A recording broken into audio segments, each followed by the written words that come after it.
right, 9 coming up on 9:48 on your Monday morning. We got to get over to meteorologist Chris Michaels. He has a look at our Fayetteville newsroom down in Fayetteville. Not raining right now, Chris. Not right now, but we do have more storms kind of developing in those same counties that we've seen over the past 2 days. So definitely going to need the rain gear as you're walking outside there in Fayetteville. I'll show you why. There's those storms bubbling up yet again. Hope Mills getting poured on. There you see I-95 heading north toward Fayetteville, and most of the storminess just to the south of downtown, moving pretty slowly in Fayetteville, Cumberland County, one of the places where we have a flood watch in effect until 10 p.m. That's on the left-hand side of your screen. Right-hand side is where you stand the chance for some localized wind damage, something that we have seen in places like Hope Mills earlier this morning.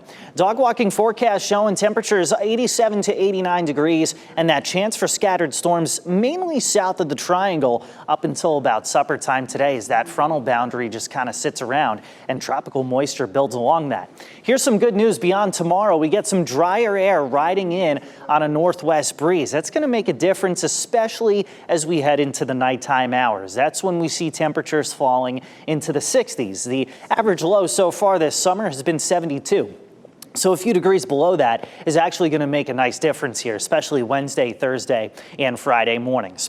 Meanwhile, we head into the tropics, and that's where we're likely going to have Ernesto here over the next several days. It's going to head toward the Caribbean, and then thankfully for our purposes, it curves farther to the north and away from the east coast. That said, by this weekend, it'll be closer to Bermuda, so we'll have that risk for some rip currents heading late week into the weekend.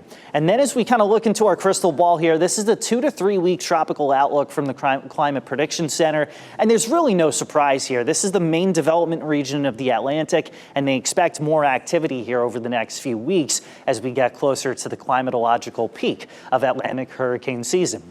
Back here on shore, 89 today with some scattered storms that, again, mostly are going to be south of Raleigh-Durham. And that's because of a front that's camping out overhead. We'll get a piece of energy riding into that tomorrow. That's going to up our rain chances a little bit.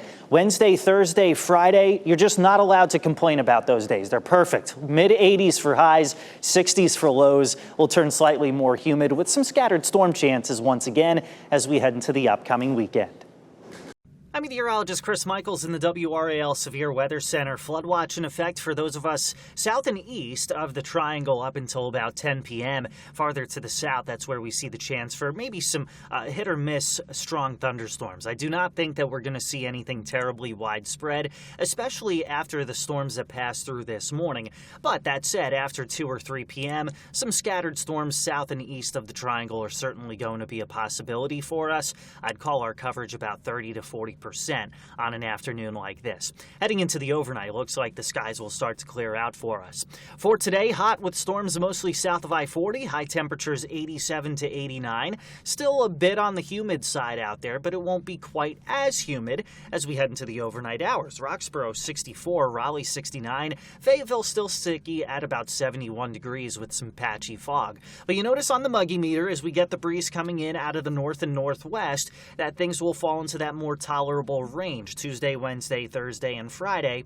It makes a big difference as we head into the overnight hours. So by Wednesday, Thursday, Friday mornings, we'll see temperatures in the middle to maybe upper 60s, whereas the average low this summer has been 72. So even that little bit of a difference is going to feel a little bit nicer for us here as we head through the next several mornings.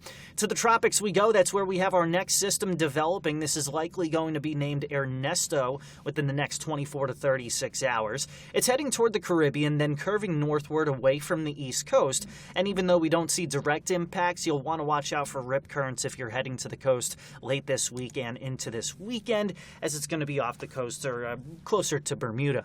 So for today, highs 87 to 89. Tomorrow, not quite as hot, low to mid 80s with a better chance of some showers and storms around. Then the rest of the week is smooth sailing with highs about 83 to 85 and nighttime lows in the mid to upper 60s. Meteorologist Chris Michaels. Another day, another flood watch in effect for the area. This one is in effect until about 10 p.m. today. You see that we start out the afternoon mostly dry, but this stalled out boundary is going to combine with that high humidity, give us more storms. They'll move slowly after 1 or 2 p.m. That's 3 p.m. on Futurecast, and you see them continuing to build backward up until about 6 p.m. and even as we head into the early nighttime hours. But after midnight, it looks like those chances will start to go down for us. We're right back at it again again on Tuesday. High temperatures in the upper 80s for the next 2 days. Scattered storms part of the forecast through at least the middle of the week, but you see just a slight dip in humidity Wednesday into Thursday. Wednesday, the high 85. By Thursday morning, early on, we'll wake up to sunrise temperatures in the mid to upper 60s.